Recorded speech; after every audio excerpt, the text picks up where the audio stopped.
નમસ્કાર વિદ્યાર્થી મિત્રો, આજે આપણે ધોરણ 6 ની અંદર છઠ્ઠો પાઠ સપ્તવાસરાહા એ શીખીશું. સપ્તવાસરાહા એટલે 7 વાર. જેમ ગુજરાતીમાં આપણે 7 વારના નામ બોલીએ છીએ: સોમવાર, મંગળવાર, બુધવાર, ગુરુવાર, શુક્રવાર, શનિવાર અને રવિવાર. એ જ રીતે સંસ્કૃતની અંદર આ વારને આપણે વાસરાહા એવી રીતના બોલી શકીએ છીએ. તો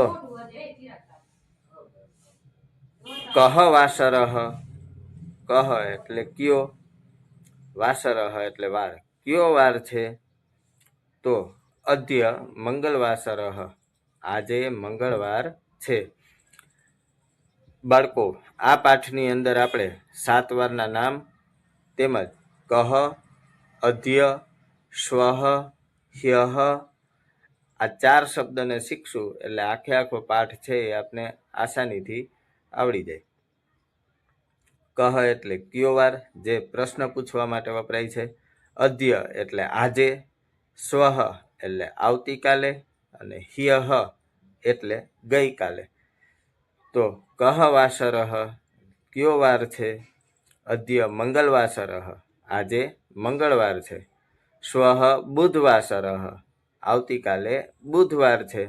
હ્યઃ સોમવાસરઃ, ગઈકાલે સોમવાર હતો.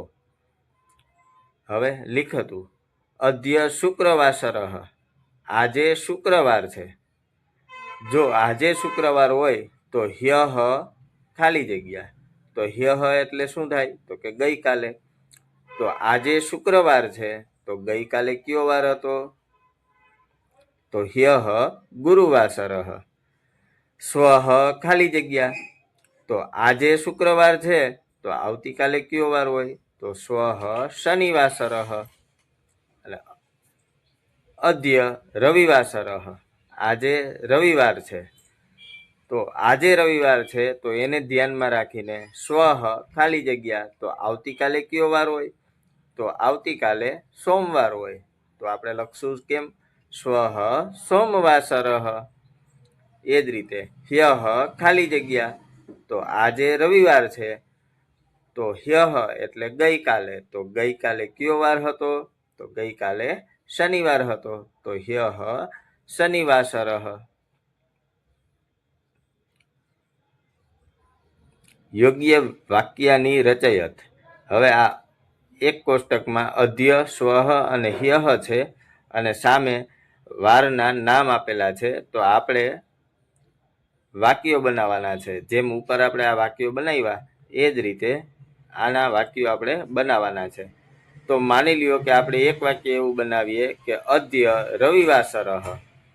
જો અદ્ય રવિવાસરઃ એમ બનાવીએ તો બીજું વાક્ય આપણું કઈ રીતે બની જાય? તો કે સ્વઃ સોમવાસરઃ અને હ્યઃ શનિવાસરઃ. એ જ રીતે વિદ્યાર્થી મિત્રો આપણે વાક્ય આમાંથી બનાવવાના છે. જેટલા બને એટલા આપણે બનાવશું, જેથી કરીને આપણે વધારે ને વધારે પ્રેક્ટિસ થાય અને આપણે અધ્ય, સ્વઃ અને હ્યઃ આ જે શબ્દો છે એ શબ્દનો મહાવરો થઈ જાય અને આપણે સહેલાઈથી યાદ રહી જાય. હવે છે ટિપ્પણ. ટિપ્પણમાં જો અદ્ય એટલે આજે, સ્વઃ એટલે આવતીકાલે, હ્યઃ એટલે ગઈકાલે અને લિખતું એટલે લખો. હવે સ્વાધ્યાયનો પહેલો પ્રશ્ન છે. વિચાર કરો અને કહો. અદ્ય કહ વાસરઃ, તો આજે કયો વાર છે? તો આજે વિદ્યાર્થી મિત્રો જે વાર હોય તે આપણે કહેવાનો. તો કે અદ્ય બુધવાસરઃ. અદ્ય બુધવાસરઃ.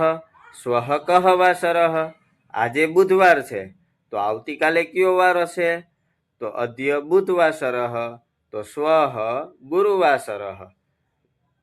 વિદ્યાર્થી મિત્રો આપણે પ્રશ્નના પૂરા વાક્યમાં જવાબ આપતા શીખશું. સ્વઃ રવિવાસરઃ, આવતીકાલે રવિવાર છે. હ્યઃ કહ વાસરઃ, આવતીકાલે રવિવાર છે તો ગઈકાલે કયો વાર હતો? તો વિદ્યાર્થી મિત્રો આમાં ઘણા બાળકો છે ભૂલ કરે છે. આવતીકાલે રવિવાર છે તો ગઈકાલે કયો વાર હતો એમ પૂછે એટલે ડાયરેક્ટ જ ઉતાવળમાં શનિવાર કહી દે છે. આવતીકાલે રવિવાર છે એનો મતલબ એમ કે આજે શનિવાર છે. તો આજે શનિવાર છે તો આપણે પ્રશ્નમાં પૂછ્યું છે હ્યઃ કઃ વાસરઃ, ગઈકાલે કયો વાર હતો? તો ગઈકાલે કયો વાર આવે? તો કે શુક્રવાર. તો સ્વઃ રવિવાસરઃ, તો હ્યઃ શુક્રવાસરઃ. આવતીકાલે રવિવાર છે તો ગઈકાલે શુક્રવાર હતો. હવે પ્રશ્ન 2, હ્યઃ અધ્ય સ્વઃનો ઉપયોગ કરીને નીચેનું કોષ્ટક પૂર્ણ કરો. વિદ્યાર્થી મિત્રો, આમાં 3 કોષ્ટક આપેલા છે. એક છે હ્યઃનું એટલે કે ગઈકાલનું, એક છે અધ્ય એટલે કે આજનું, અને એક છે સ્વઃ એટલે આવતીકાલનું. તો હ્યઃ એટલે ગઈકાલ, ગઈકાલે રવિવાર હતો. તો અધ્ય આજે કયો વાર હોય? તો કે સોમવાર. અને સ્વઃ એટલે કયો વાર હોય? તો કે મંગળવાર. તો અધ્યના ખાનામાં આપણે લખશું સોમવાસરઃ અને સ્વઃના કોષ્ટકમાં ખાનામાં લખશું આપણે મંગળવાસરઃ. એ જ રીતે અધ્યમાં ગુરુવાર છે તો ગઈકાલે કયો વાર હતો? તો બુધવાસરઃ. અને આવતીકાલમાં કયો વાર આવશે? તો કે શુક્રવાસરઃ.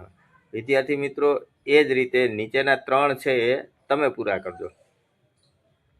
પ્રશ્ન 3 છે, નીચેની પંક્તિઓનું ગાન કરો. પ્રથમો વારઃ સોમવાસરઃ, તતશ્ચ મંગલવાસરઃ, બુધવાસરશ્ચ ગુરુવાસરશ્ચ, તતશ્ચ શુક્રવાસરઃ, શનિવાસરશ્ચ રવિવાસરશ્ચ વારાણામ પરિવારઃ.